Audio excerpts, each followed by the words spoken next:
María Paula Quiseno es investigadora manizaleña, consultora de la Fundación Pax en Colombia, coordinadora de monitoreo participativo con víctimas del conflicto e investigadora invitada de la Universidad de la Lund, Suecia. Bueno, muchísimas gracias.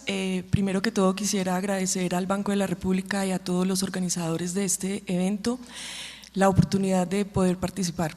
Como manizaleña y como investigadora colombiana, para mí es un gusto presentarles el trabajo que hemos venido desarrollando desde el 2012 en la cuenca amazónica. Y tras mío hay un trabajo grandísimo de investigadores de distintas disciplinas, pero principalmente desde las comunidades locales de la Amazonia.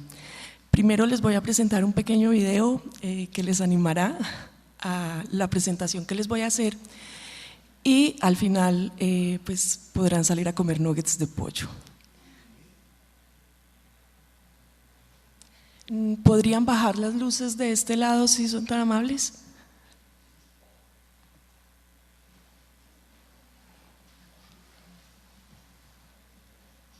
El recurso del olvido, uso y comercio de la carne de monte en la Amazonía de hoy. ¿Se oye?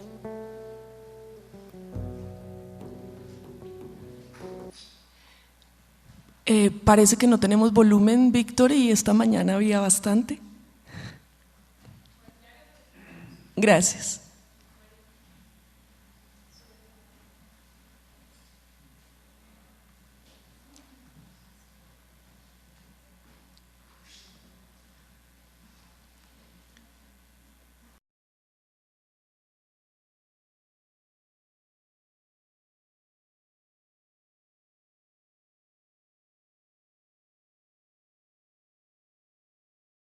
El recurso del olvido, uso y comercio de la carne de monte en la Amazonía de hoy.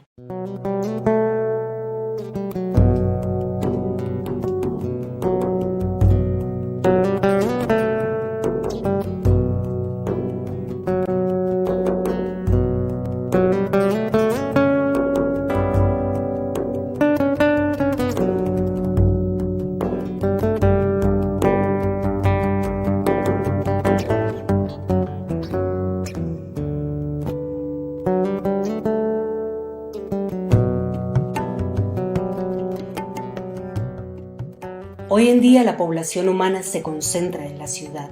Desde aquí se construye una percepción romántica de la naturaleza que idealiza el bosque y su biodiversidad. La fauna, por su carácter carismático, engendra ternura y fascinación. Muchas veces la gente piensa que la cacería destruye la naturaleza y asocia el consumo de carne de monte con un crimen ambiental. Sin embargo, desconocemos las realidades locales de la Amazonía y no sabemos cómo se vive con la fauna, cómo se usa y consume su carne.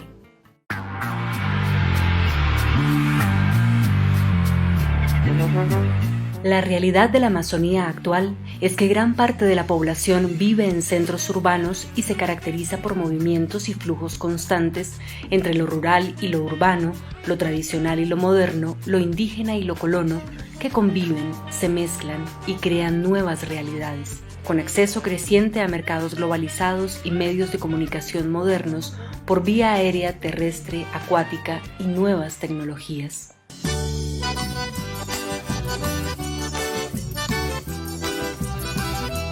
Con el acceso al crédito y a la electricidad, las personas acceden a bienes y servicios de la modernidad, cambiando así sus pautas de consumo, incluyendo los patrones nutricionales. Los pueblos de los bosques amazónicos siempre se han alimentado de productos del bosque y de la chagra, como frutos y semillas, el pescado y la carne de monte. Sin embargo, hoy en día la transición nutricional implica un uso menor de estos productos naturales y el incremento del consumo de productos industriales y manufacturados, como carnes industriales, conservas, galletas o concentrados. ¿Qué queda hoy del uso del bosque y de la fauna en particular? ¿Quiénes son los usuarios? ¿Cuáles son las motivaciones actuales para su uso y consumo? ¿Qué importancia sigue teniendo la fauna en la economía, la alimentación y las redes sociales en la Amazonía? Estas son las preguntas que ha intentado responder el equipo del CIFOR en colaboración con la Fundación Sí y la Fundación Omaya.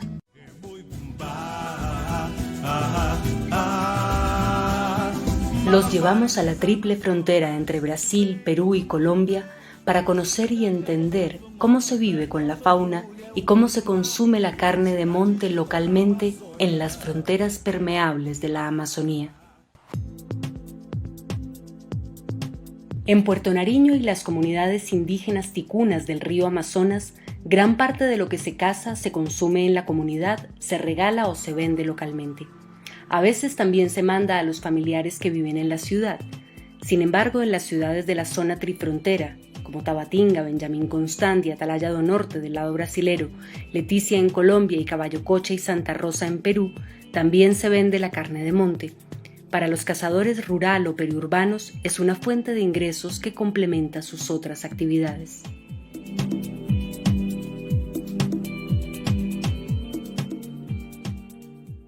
Para nosotros en nuestra historia, los animales no se acaban. Los animales es lo mismo que la hoja, lo mismo que la planta. Yo me gusta mucho la carne de venado. Hay que notar que esa no tiene ninguna clase de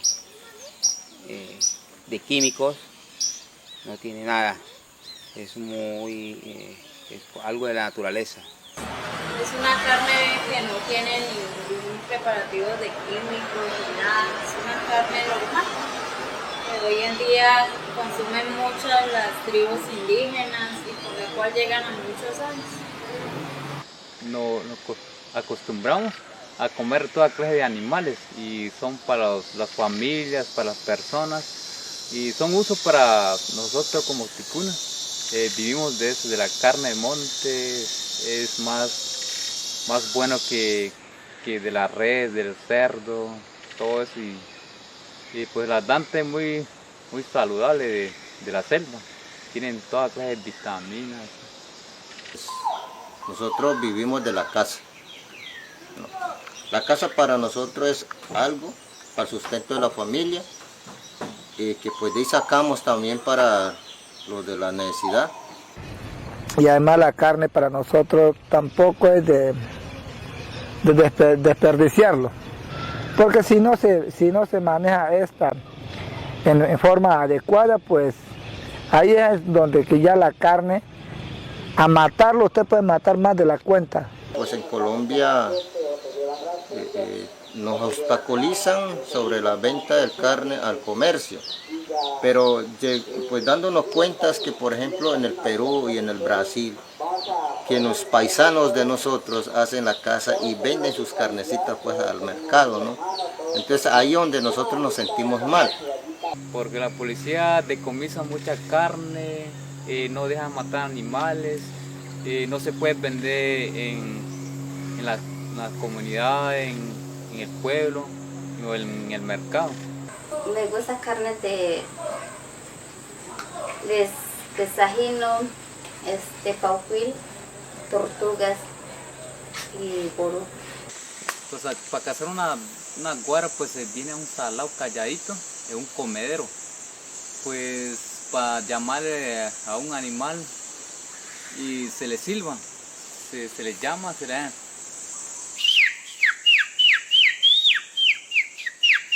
Y se viene al animal sí, a ver qué clase de animal le está cogiendo su compañero y uno como cazador ya está pendiente con la escopeta. Usted ahí cerquita.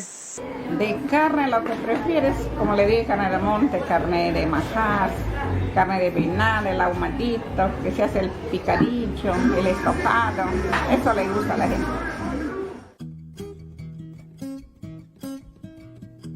La cadena de comercio de carne de monte genera ingresos para cazadores, vendedores en plazas de mercados, mujeres en puestos de comida o restaurantes. Las especies que más se venden son la boruga, la danta, el chancho de monte y el venado. Se estima que se venden alrededor de 473 toneladas de carne de monte por año en las plazas de mercado de estas ciudades.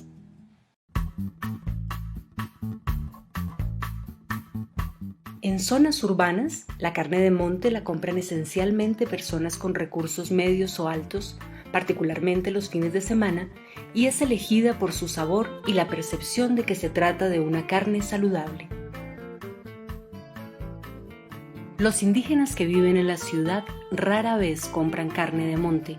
Ellos la reciben de sus corregimientos y de sus familias, pero eso también es decomisado. Yo vendo pescado, vendo gamitana, dorado, pirarucú, carne de monte cuando me traen los indígenas a venderme. Pero la desventaja que tengo un poquito es que cuando me traen la carne de monte tengo que venderlo escondido, porque es prohibido la carne de monte. Nosotros también tenemos la ley de origen de nosotros, que tenemos que también nosotros hacerlo valer, esa ley de origen, porque la ley de origen nunca es prohibida esa carne de monte. De la República para Colombia. Señoras y señores, tengo el gusto de presentarles de la capital de la República para Colombia y el mundo entero. Tenemos que hacer algo, nosotros no podemos quedarnos ahí.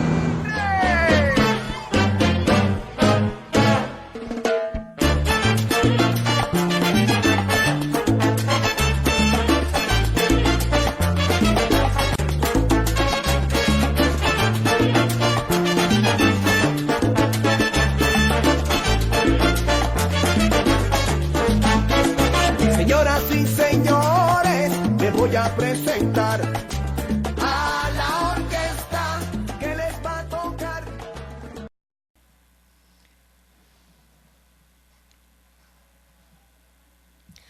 Bueno, voy a quedarme acá. Como les mencionaba, inicialmente este es un trabajo que se viene desarrollando y continuamos aún desarrollándolo por fortuna, porque obtuvimos el apoyo de la Universidad de Lund a través del Centro de Estudios en Sostenibilidad, y con ellos venimos trabajando desde el año 2017-2018. Sin embargo, los resultados que con mayor énfasis voy a hacer son los trabajos que realizamos entre el 2013 y el 2016-2017 inicios. Principalmente quisiera que llevaran como mensajes a sus casas ahora que el Amazonas vuelve a estar en boga. Nunca ha dejado de estar en boga, pero creo que Bolsonaro nos alcanzó a asustar bastante. Sin embargo, les cuento que en Colombia tenemos nuestros propios Bolsonaros.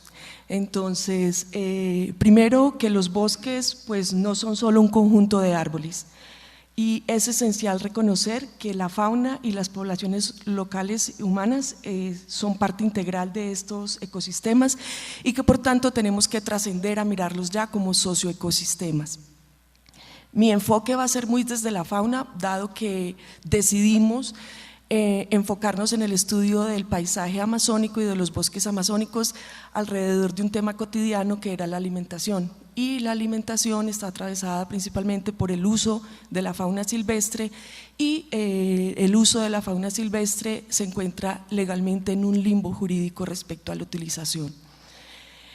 El segundo aspecto que quiero que quede en las cabezas de ustedes cuando salgamos de aquí es que la gobernanza forestal, entendida como la oportunidad de administrar nuestros recursos naturales desde las diversas escalas, y para ello me pareció muy oportuna la charla que nos dio hoy el profesor Jairo Chaparro, donde habló de Ostrom y de los recursos de uso colectivo. Nuestro trabajo se parte de un análisis de los RUC, de los recursos de uso colectivo. Y en tal caso se deben involucrar todas los que tienen que ver con esos recursos. Consideramos que la primera extinción sucede de manera mental, es cuando nos olvidamos de los recursos, cuando ya no los reconocemos y no desarrollamos ningún tipo de acercamiento a ellos. Y esto lleva rápidamente al reemplazo, bien sea a la degradación del ecosistema o a su cambio completo por un sistema nuevo que reconocemos como útil e importante y que genera beneficios. Y en el caso amazónico ha llevado a una pérdida dramática del conocimiento tradicional y del conocimiento local. Y por último es que todo está interrelacionado, que nosotros no sepamos qué tanto están interrelacionados los sistemas de los grupos de animales con los grupos de plantas y que no sepamos cuáles son exactamente estas rutas de relacionamiento no quiere decir que no están interrelacionados. Y tenemos la obligatoriedad como académicos de desarrollar análisis holísticos desde los múltiples sectores. Aquí han sido insistentes en las anteriores presentaciones de los análisis transdisciplinarios e interdisciplinarios y creo que es algo que en Colombia apenas estamos empezando a hacer, pero nos está yendo muy bien. Hemos encontrado disciplinas que acompañan las preguntas de investigación respondiéndolas de manera muy innovadora. Esto nos permitirá pasar de análisis a escala local, donde yo les voy a presentar un análisis muy hecho desde la escala local, hasta a escalas internacionales de las causas de la degradación y por tanto de la deforestación, y esto nos va a permitir a nosotros tener escalas diversas de análisis y escalas diversas de acción.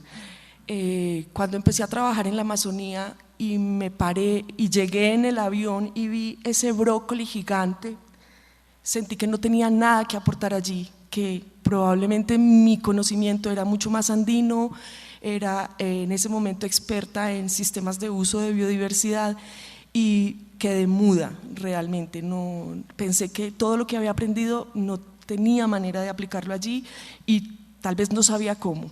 Ahora sé que hice bien callándome y escuchando a los demás. Bueno, un contexto rápido, los bosques húmedos tropicales, pues para nadie es un secreto que están bajo amenaza, no solamente en Colombia sino en el mundo. Lo que realzo verde es los lugares donde aún quedan bosques húmedos tropicales como el tipo que vamos a ver de la selva amazónica. La riqueza faunística también es de animales icónicos, tal vez mucho más documentados o mostrados en el mundo académico, los grandes animales. Sin embargo, en nuestro caso de los bosques húmedos tropicales en Colombia, pues quedan en la región amazónica, pacífica y caribe, donde realzo la tasa de deforestación que se encuentra en la Amazonía nuestra. Esta tasa de deforestación del 39% son con datos del IGAC 2017, sin embargo constantemente estoy revisando las bases de datos y la tasa de deforestación se disparó en Colombia. Sin embargo, cuando hablamos de Amazonía, para la gente son distintas las visuales que existen sobre la Amazonía. Y tal vez una de las que son más crípticas es que nuestros animales no son tan visibles. La gente va al Amazonas y queda frustrada porque escasamente alcanzó a ver una guacamaya, pero no vio un jaguar, no vio una danta. Y pues en las praderas africanas pues hay unos tours específicos para ir a ver el chita, para ir a ver los elefantes. Entonces hay, digamos, como un imaginario alrededor de lo que es ese paisaje amazónico y lo que hay debajo. Sin embargo, pues les quiero contar que la principal causa de deforestación en la Amazonía nuestra es la expansión agrícola y ganadera, y que esto está subyaciendo a un conflicto por el acaparamiento de tierras para la ganadería principalmente. Y esto está llevando pues a una gran especulación sobre el tema de la tenencia de las tierras y para quiénes. Es decir, la vaca básicamente es una cuidadora de la tierra. Esta principal amenaza en los bosques tropicales del mundo también es así, es decir, no somos la excepción. Sin embargo, en la Amazonía encontramos que casi el 73.7 o casi el 74% de nuestra Amazonía se encuentra bien sea bajo figuras de resguardos indígenas y reservas o bajo una figura de áreas protegidas, y esta del 19% particularmente aumentó porque el Chiribiquete se aumentó. Tal vez ustedes vieron las noticias que se amplió el Parque Chiribiquete. Sin embargo, lo que sucede debajo del bosque y lo que sucede debajo del dosel es algo sobre lo cual nos llevó a nuestras preguntas de investigación. Primero, pues porque la cobertura forestal y esa primera imagen que les quiero mostrar es lo que normalmente nosotros vemos de la Amazonía y nos imaginamos de la Amazonía. Y esto lo hemos tomado como una aproximación en términos técnicos y de sistemas de información geográfica, lo llamamos como un proxy del éxito de la conservación. Mientras que la biodiversidad es como una simplificación de las funciones ecológicas y de los sistemas socioecológicos. Sin embargo, allá hay una trampa. Y la trampa tiene que ver con que los esfuerzos que hemos hecho de conservación se han basado en la cobertura forestal, es decir, qué tan verde vemos el paisaje. Y eso nos ha llevado a pensar que todas las estrategias, además de cambio climático, sean asociadas a que la cobertura forestal no se remueva, es decir, a conservar lo que hemos llamado el stock de carbono, es decir, que no hayan liberaciones de CO2, porque entonces viene el calentamiento climático, viene el cambio global y viene, digamos, todo el cambio que estamos experimentando. Sin embargo, nosotros nos empezamos a preguntar, ¿y qué pasa con el stock de proteínas? Es decir, es más difícil para la naturaleza ensamblar animales que ensamblar árboles, y en términos costo-energéticos nos estamos concentrando solo en una fracción que es la que es más visible y la que más ha movido, digamos, las políticas internacionales.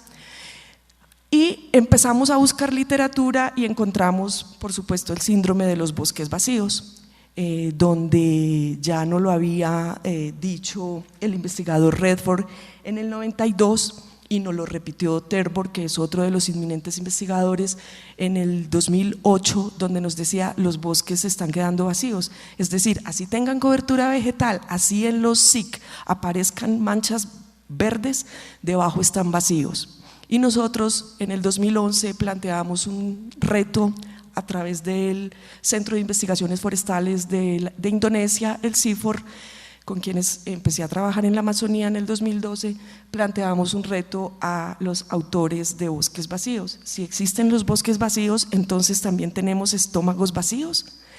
Y esta fue una de nuestras motivaciones a la investigación. ¿Por qué?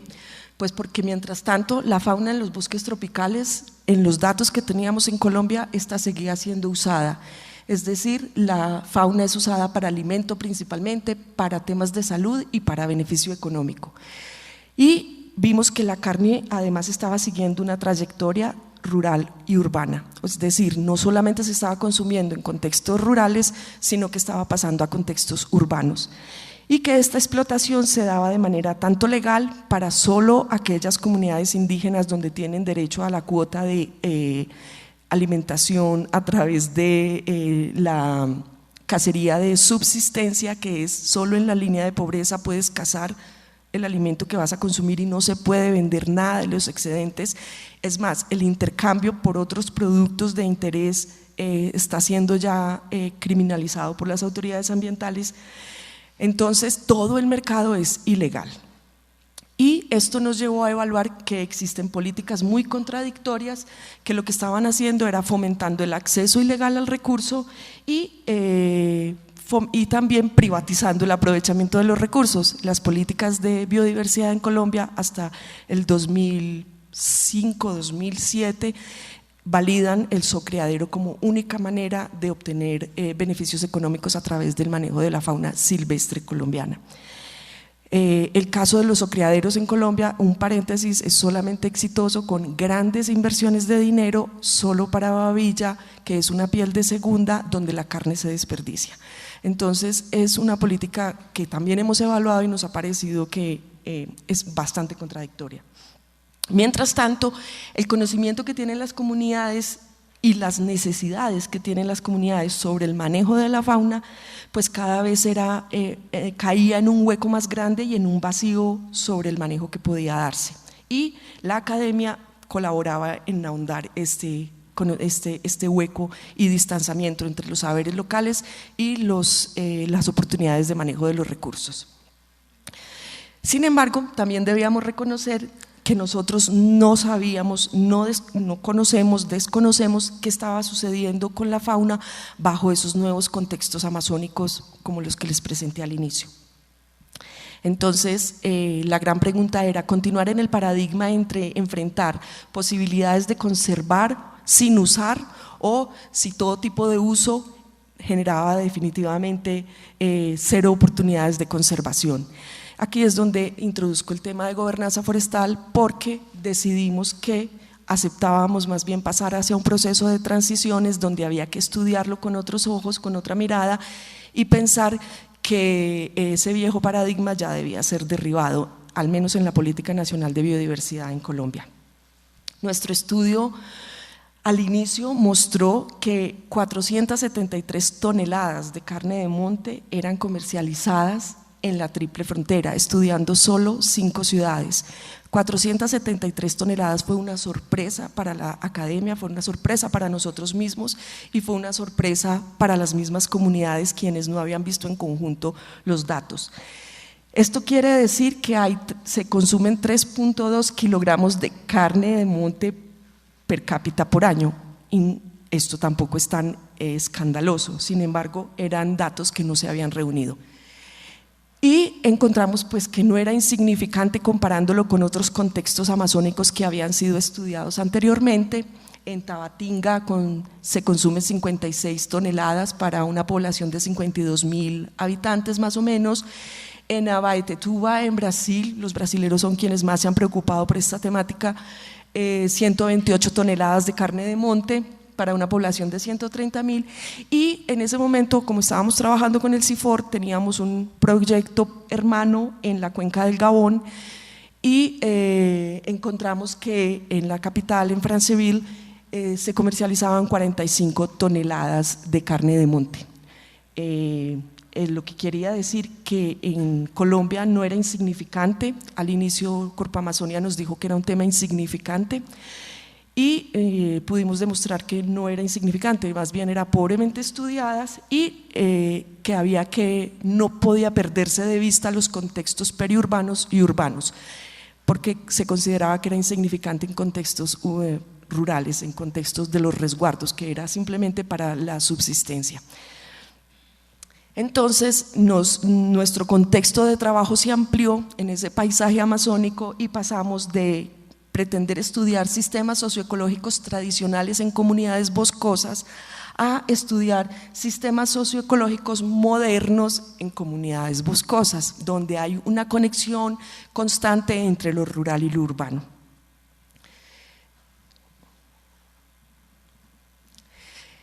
Si se acuerdan de la pregunta con que termina el video, el curaca Serginio Silva nos dice, pero ¿cómo podemos conservar sin usar? Es decir, ¿cómo podemos seguir en nuestra relación con los bosques de una manera en que no los intervengamos? Y me decía el año pasado uno de los curacas de la Araraquara, María Paula, ¿cómo pretenden que nos sigamos consumiendo nuestra carne si yo, para saber qué está produciendo el bosque, necesito saborearla?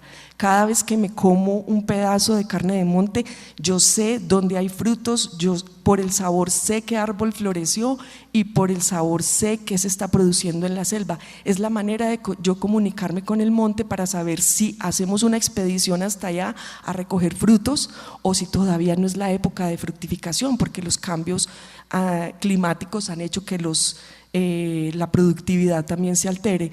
Entonces esa pregunta ha seguido rondando en nuestra cabeza y estas son parte de los aportes que queremos hacer. El proceso que hicimos como un caso de estudio fue desarrollar en el resguardo Ticoya, que es uno de los resguardos más grandes que hay en Puerto Nariño, con 142.000 hectáreas. Desarrollamos un proceso de modelos colaborativos para plantear ante las instituciones del Estado un sistema de cacería legal y sostenible con un comercio legal de la carne que se saca, se consume, se extrae y se maneja dentro de este resguardo. Como les había mencionado, nuestro estudio de mercado nos había mostrado que entre las ciudades principales de Benjamín Constant, Atalaya do Norte, Tabatinga, Leticia, Puerto Nariño e incluido Caballococha en el Perú, se comercializan 473 toneladas de carne de monte, pero en solo Puerto Nariño, que lo vemos allá en la página de arriba derecha, encontramos que son 6,7 toneladas de carne de monte, y que las comunidades mantienen esa extracción de carne dentro de esa cadena corta, es decir, por el río no se mueve hasta Leticia en la carne porque es mucho tiempo, son 4 horas por el río y no tienen sistemas de congelado. Es decir, teníamos una cadena corta de comercio y un consumo local. Y la propuesta de la asociación de la organización Aticoya era mantener lo que se extrae en Puerto Nariño desde el resguardo de Puerto Nariño, se comercialice y permanezca en Puerto Nariño. Nosotros habíamos hecho estudios sobre el consumo de proteínas con los niños, tanto en Leticia como en Puerto Nariño y en otras comunidades del Amazonas, y habíamos identificado que a la fecha de nuestros estudios, que estos fueron entre el 2012 y el 2013, la transición nutricional había sido casi que completa, es decir, la gente ya había dejado de consumir carne de monte, los niños en las escuelas no accedían a la carne de monte, en los internados no comen carne de monte y es muy difícil que dentro de las comunidades aún se esté consumiendo carne de monte porque toda va Puerto Nariño al mercado, que es un consumo de blancos, y la transición había privilegiado el pollo y los huevos. Aquí podemos ver que tanto en indígenas urbanos como en no indígenas urbanos el consumo de huevos, pollo y res son los que dominan, los de abajo, y la carne de monte que está en verde sigue siendo, pues aparece dentro del consumo, pero muy baja cantidad. Y lo mismo en una transición rural hacia lo urbano, desde indígenas de las comunidades a lo largo del río Amazonas, donde trabajamos con 23 comunidades, pasando por indígenas de Puerto Nariño, indígenas en la zona periurbana de los kilómetros en Leticia, que es la vía hacia Tarapacá, y los indígenas urbanos de Leticia, todos habían hecho prácticamente una transición nutricional. Y esto generaba un gran riesgo. ¿Cómo empezamos a trabajar con la organización Aticoya? Primero, planteamos, nosotros no conocemos el paisaje, no sabemos realmente qué es lo que está sucediendo con la carne de monte a pesar de los datos que teníamos de 473 toneladas comercializadas y una transición nutricional tan alta.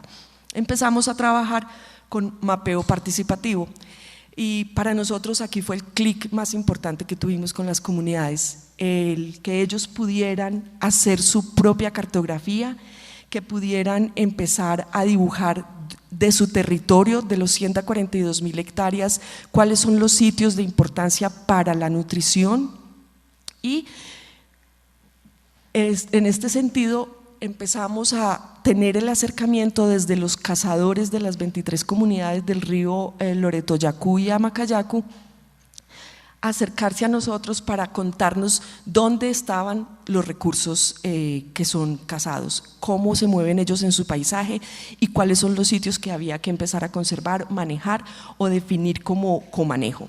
Entonces mapeamos más de 100 kilómetros de trochas de cacería en tierra firme, identificamos 10 puntos de referencias para ellos de importancia, mapeamos 40 campamentos de cacería, 20 salados y alcanzamos a mapear muchos de los sitios sagrados que en los mapas nos pidieron que no salieran. Por obvias razones son sus sitios sagrados, es información que les queda al resguardo, pero que no estamos divulgando.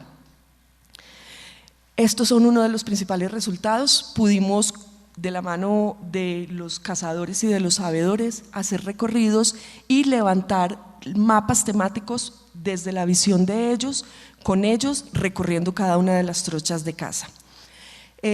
Aquí en la mano derecha podemos ver los puntos rojos que significan cada uno de los campamentos de cacería que ellos estaban identificando y campamentos de cacería donde además estaban, ellos ya habían previamente identificado que había amenaza de deforestación, siempre grupos peruanos y brasileros entrando, al tiempo que grupos colombianos pasan al lado peruano y al lado brasilero a hacer lo mismo, es decir, esas fronteras son permeables y no podemos decir que hay malos o buenos, simplemente es una dinámica que se da en la triple frontera.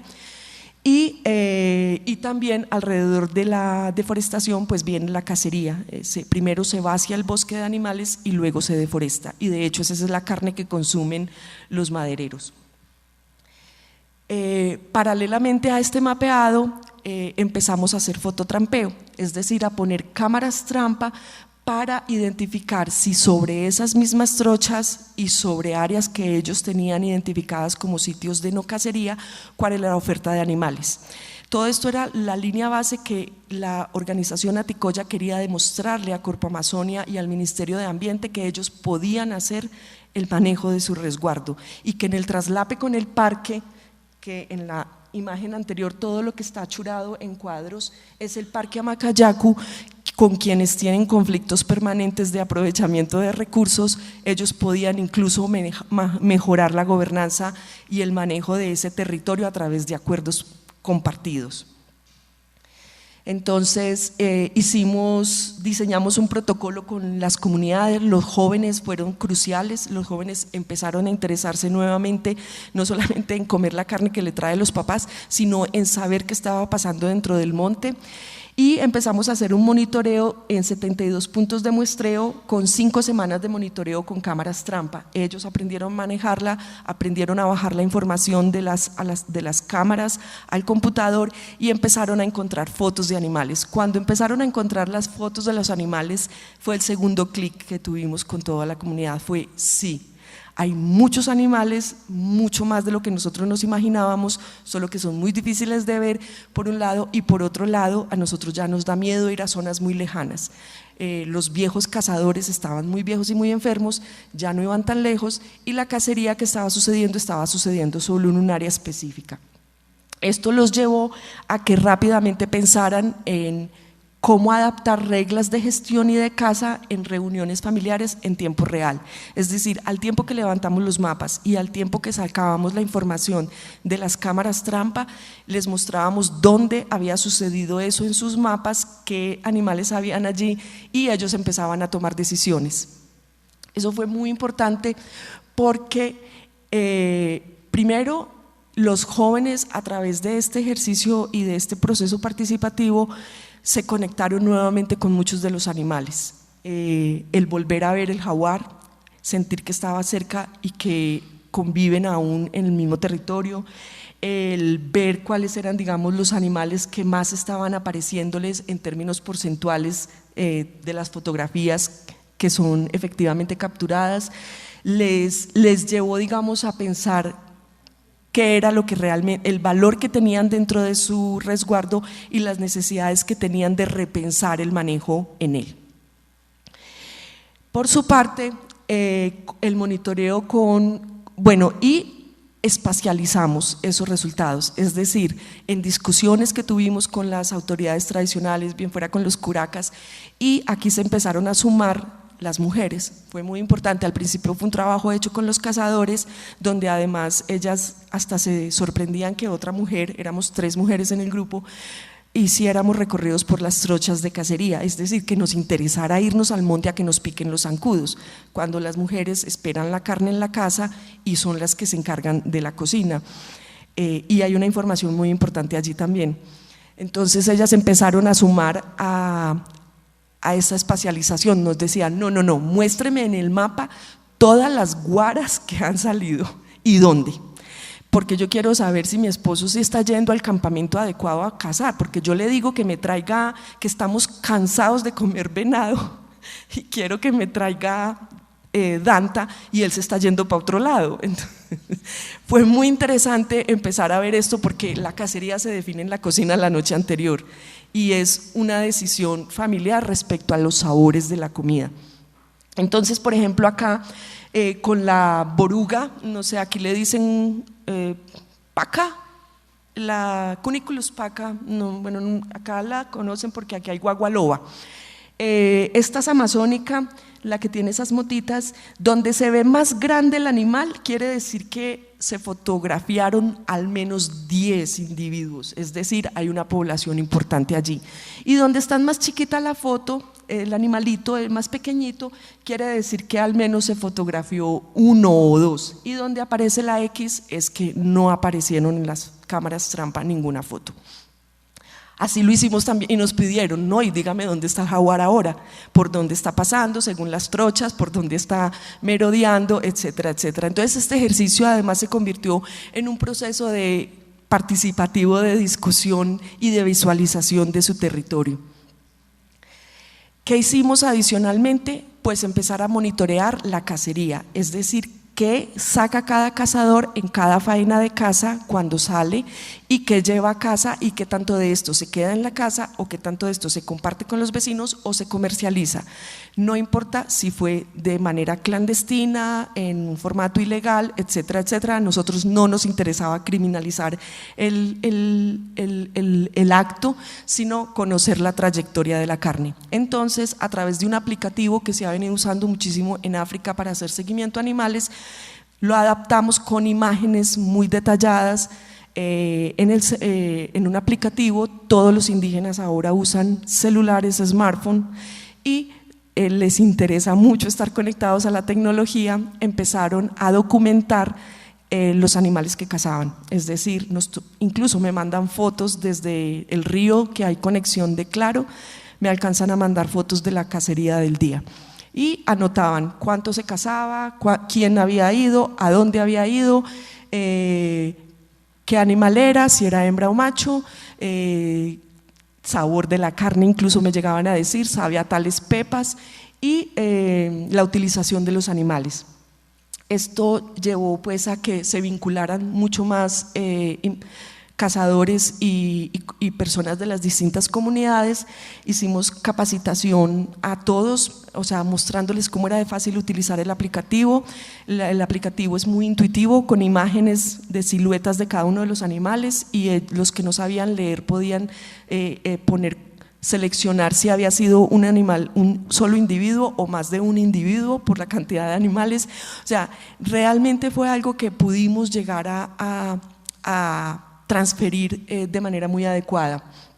Y entre los propios cazadores se empezaron a capacitar entre ellos. Al principio dejamos que fuera muy voluntario quienes quisieran participar, y después empezaron a sumar cazadores, y nos tocó solicitar a Google una donación de tablets. Pasamos a tablets porque empezamos también a darnos cuenta que la mujer quería en la casa documentar mucho sobre la carne. Entonces se llama un Kobo Collect, diseñado para fuera de la cocina y dentro de la cocina, y después se extendió a los niños de los internados a lo largo del río Amazonas, para que mapearan la comida en su mundo, es decir, ellos pudieran ser conscientes y contarnos qué les daban de comida, y si ellos lograban acceder al paquete, vieran desde qué lugar venía esa comida, quién la había producido y qué tan lejos estaba de su Amazonia. Y esto ha dinamizado, digamos, un trabajo alrededor del tema de la nutrición impresionante, que ya les contaré. El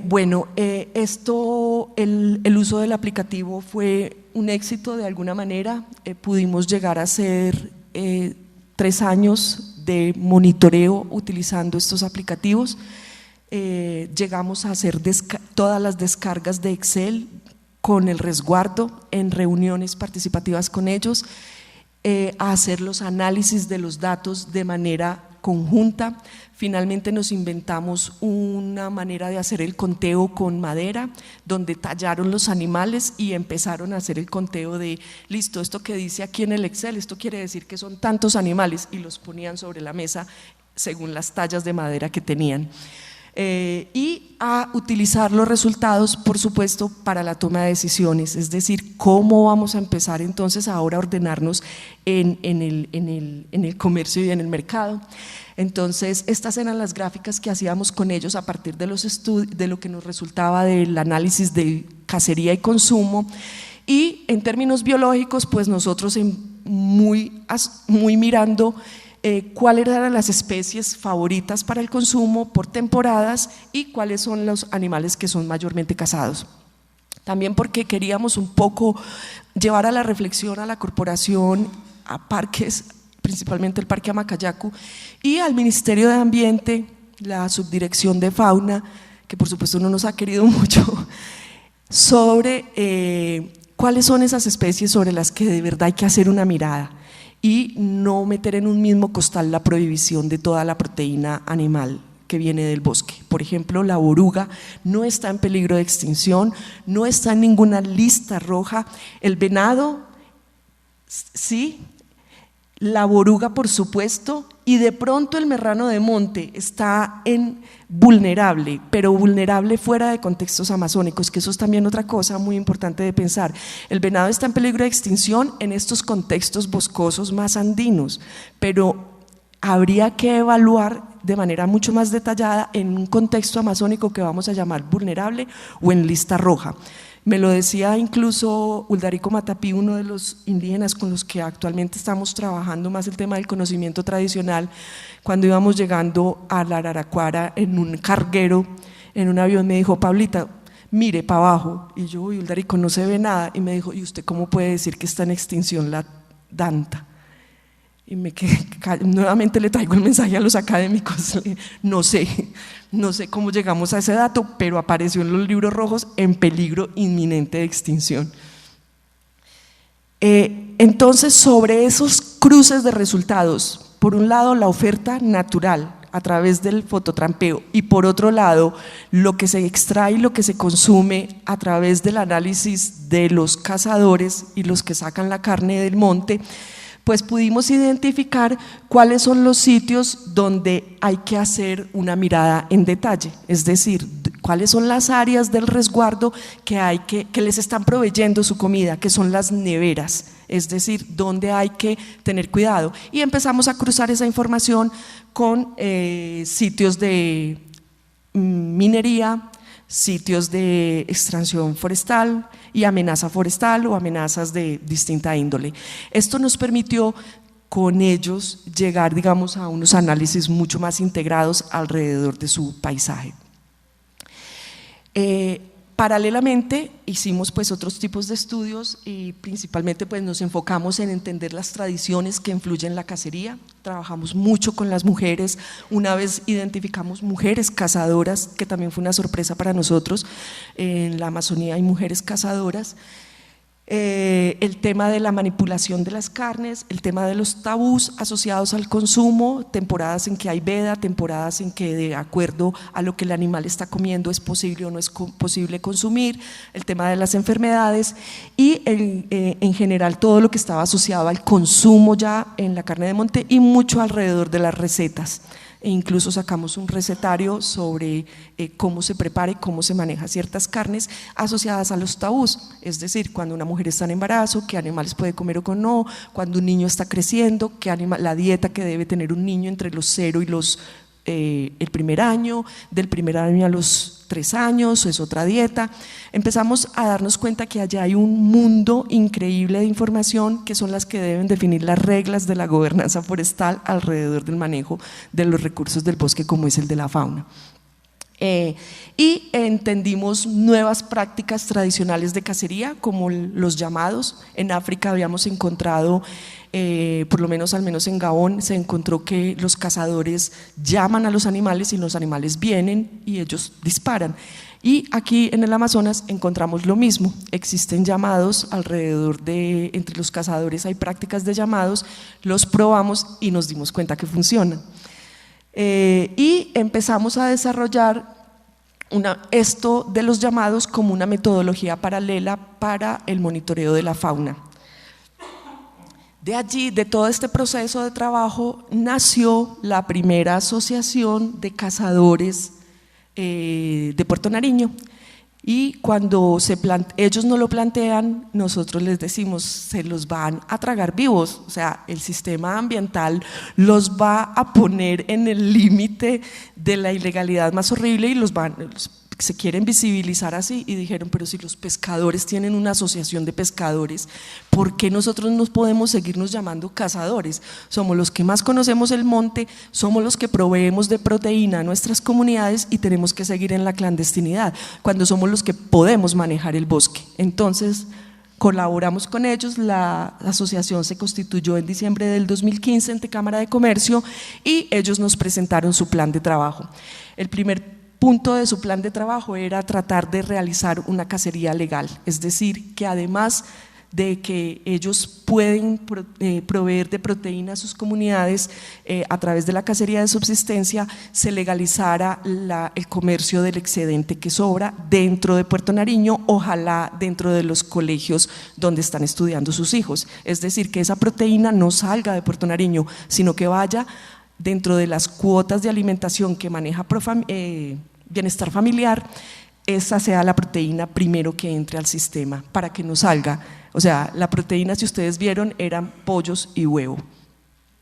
Segundo, pues promover de nuevo sus reglas tradicionales que tienen que ver con limitar la caza de animales según estén en manada o individuales, comunicarse entre ellos y saber si fulano de tal salió a tal trocha de cacería y logró una danta, ya al otro día nadie tiene que salir, más bien vayan y consumen de esa danta que salió. La danta es muy grande.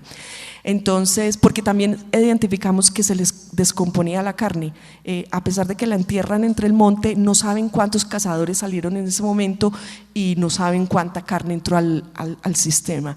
Entonces la comunicación jugó un rol fundamental y conocerse entre todos los cazadores y visibilizarse, más que conocerse fue reconocerse, porque todos sabían, sí, fulano de tal, ese es buen cazador, ese sabe cazar, ese salía, pero no sé si está saliendo. Y en ese momento que se reúnen las 23 comunidades a lo largo del río en torno a un tema, fue riquísima la discusión. Analizar entre todos y socializar los resultados del trabajo, hacer seguimiento a la cacería, continuar haciéndole seguimiento a la cacería, y algo que para ellos fue maravilloso poder conectar fue el tema de qué estaba pasando con el tema de nutrición entre sus niños. Puerto Nariño y Leticia tiene una de las tasas más altas de desnutrición infantil.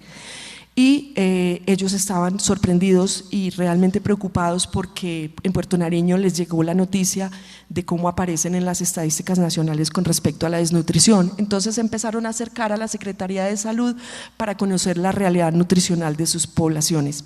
Nosotros hemos hecho un acompañamiento, pero esto ya lo lideran las curacas y las autoridades tradicionales. Y por último, pues mejorar las relaciones interinstitucionales. Saben y reconocen que es un camino largo, que es complejo con Corpo Amazonia y con el Parque Amacayacu y con el Ministerio de Ambiente, pero ya abrieron una puerta y se abrió un camino claro.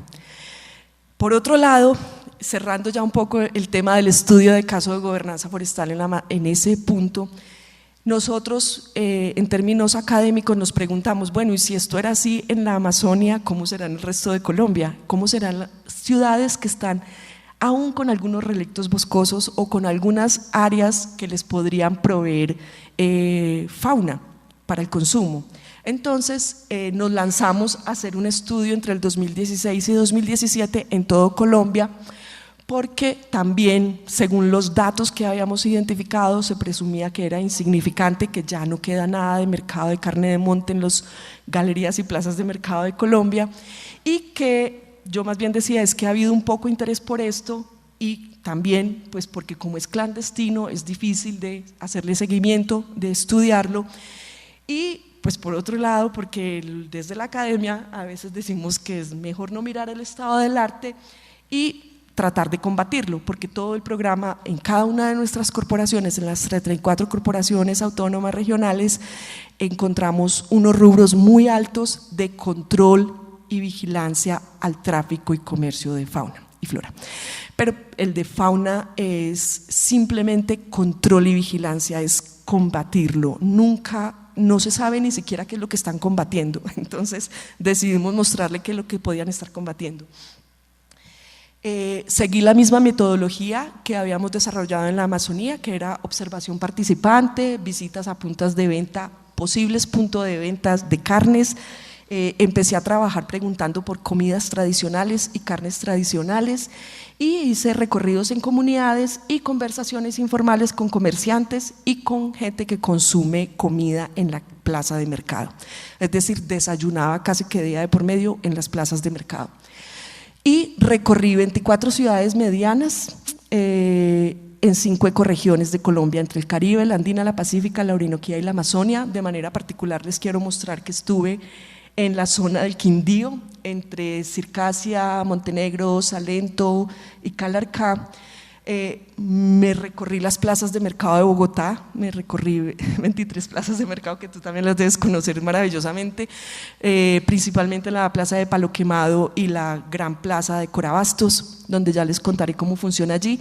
Estuve en el Chocó, recorrimos Casanare y Paz de Ariporo, en esta zona, Paz de Ariporo principalmente, un poquito Villanueva, Yopal, Agua Azul, Tauramena, Monterrey, en el Guainía y Nírida y las comunidades aledañas, y en el Caribe me fui al Cesar entre Aracataca, Ciénaga, Santa Marta, la zona bananera pues, del Magdalena y Fundación. Y oh sorpresa, primero que todo, existen unas cadenas de mercado que son clandestinas, pero perfectamente mapeables. Todo sucede ayudado por un celular. La carne de monte usted no la ve, no se exhibe, normalmente no se exhibe, pero existe una libretita entre los vendedores de carne de monte y un directorio de consumidores previamente identificados. Muchos son profesores de las universidades, muchos son profesores de los colegios, el médico, el abogado, o sea, la gente que tiene poder adquisitivo, porque esta es una carne cara. Entonces la comercialización se da entre el momento en que el cazador sale del monte, llega por el río o llega por tierra a uno de los puntos, llama al vendedor, el vendedor antes de irse a la plaza de mercado entre las 4 y las 5 de la mañana recibe la carne, la entra a su puesto, la guarda en unas neveras atrás, exhibe el mercado normal y la gente llega y le pregunta, ¿tiene carnecita? Y él, dependiendo del nivel de confianza que tenga, siempre van por referidos de otros referidos, le dice sí, me llegó boruguita, me llegó tal cosa, y empiezan ya el comercio. Todo esto sucede a través de celulares, conociendo perfectamente las rutas de control y vigilancia que han puesto las corporaciones o el DAMA o esas instituciones que hacen control y vigilancia. Incluso ellos saben perfectamente las fechas en que va a salir la policía ambiental a hacer requisas. Y de hecho, pues muchos de los policías son los consumidores. Entonces la mamá tiene un puestico en la plaza de mercado, entonces él está entre la espada y la pared, la mamá vende carne de monte y él la tiene que decomisar, pues no, mejor se la come al desayuno. Entonces esto es lo que sucede. Me disculpan porque esto se me vino en inglés, pero bueno, allí está la red de mercado y los costos comparativos en las regiones. La carne de monte es más cara que las demás proteínas disponibles, tanto para el Caribe como para la Pacífica y la región andina. En el Amazonas la carne de monte fue mucho más barata que la carne de res, o sea, hay más disponibilidad, pero es mucho más cara que el pescado, que el pollo y los embutidos, lo cual a nosotros pues siempre nos ha llamado mucho la atención. Y en la Orinoquía la carne de monte fue menos cara que el pescado, pero más cara que la carne de res. El Instituto Humboldt, por su parte, publicó en el 2014 que había 140 especies de fauna en Colombia que estaban siendo usadas como alimento para comunidades afro, campesinos principalmente e indígenas, y nosotros encontramos que efectivamente sí, esto es una realidad y es algo con lo que nosotros tendríamos que pensar nuestras maneras de gobernanza de los bosques forestales. Aquí les muestro de manera un poco resaltada cuáles son los animales que están jugando la principal aporte proteico. Pienso que Colombia le debe a la boruga un plan de consumo al estilo de lo que hemos querido hacer con el chigüiro y nunca hemos logrado, pero la boruga es la carne favorita de los campesinos, indígenas y afros en todo Colombia y es una carne y un animal que está en el olvido, absolutamente olvidado. Nuestra propuesta es pasar con Luxus y el Centro de Estudios de la Universidad de Lund, donde ahora soy investigadora invitada en una modalidad que se llama lectora, pasar a unos análisis de enfoque investigación donde el papel de la fauna sea central, a través de la cacería en la gobernanza forestal en la Amazonía colombiana, con un enfoque funcional a través de identificar de ese grupo de animales cuáles son los dispersores de semillas y cuáles son las especies que están jugando un rol importante en la construcción de bosque. En términos de la comprensión de qué impulsa el comportamiento de la caza entre las comunidades actualmente en ese escenario tan periurbano, rural, urbano que ya tenemos, y cómo las instituciones formales e informales, es decir, esas normas locales que existen, lo abordan en la gobernanza forestal, por supuesto con un enfoque de género y generación. En este momento tenemos cautivos a los jóvenes que están muy interesados en el tema de la nutrición, ya no lo ven como un tema por allá de las trabajadoras sociales que van a hablar y a pesar a los niños, sino que se volvió un tema de ellos. Y por supuesto un tema que vamos a trabajar fuertemente con las mujeres y las mujeres cazadoras con las que ya logramos obtener la confianza y el acercamiento. Y por último, pues un análisis de cómo el conocimiento ecológico tradicional, principalmente pues el conocimiento tradicional, puede incluirse efectivamente en unos esfuerzos más holísticos de gobernanza forestal. Por ejemplo, no sé qué tanto han oído de los proyectos RED, pero los proyectos RED son unas iniciativas globales que se inventaron en las últimas cumbres de cambio climático, preocupados por la deforestación en el mundo, donde los países se comprometen a recibir unas subvenciones si demuestran que tienen X cantidad de cobertura forestal intocada, es decir, el brócoli quieto. Sin embargo, los proyectos RED favorecen solo a los gobiernos del país, no han llegado a favorecer a las comunidades, y las comunidades están rechazando cualquier proyecto RED en sus territorios porque los vuelve a llevar a la ilegalidad. Es decir, nada, usted no puede tocar ni un arbolito porque este es un proyecto RED de país, ya lo reportamos como un área RED y ya nos van a donar un pocotón de plata para la deforestación. Es decir, son proyectos de evitar deforestación si demuestran bosques en pie, pero debajo del bosque en pie ya vieron quiénes están todas las comunidades. Entonces, con Thorsten Kraus, que es el profesor con el que estoy trabajando desde la Universidad de Lund, nos dimos a la tarea de hacer una revisión detallada de todos los proyectos RED, por lo menos que hay entre Colombia, Ecuador, Indonesia, Nigeria y Tanzania, donde hay bosques tropicales y donde Thorsten, digamos, entre Tanzania y Ecuador ha tenido experiencia de trabajo. Yo en Colombia con un equipo, por supuesto no soy yo sola, y compañeros de investigación que están en Indonesia, y nos encontramos que sí, para todos los proyectos RED es muy importante la biodiversidad, todos los mencionan en el primer gráfico, pero cuando pasamos a mirar bosques y fauna y la relación con los proyectos RED, miren lo dramático que baja. Casi nadie incluye el tema de la fauna, y por supuesto cuando mencionan el tema de la cacería se menciona como un problema, es decir, si está mencionado como un trabajo dentro de los proyectos RED, nunca está mencionado como un tema de manejo y gobernanza, sino como un problema que hay que abolir. Eso es básicamente lo que les traía. Muchas gracias y creo que en la tarde se abre para preguntas.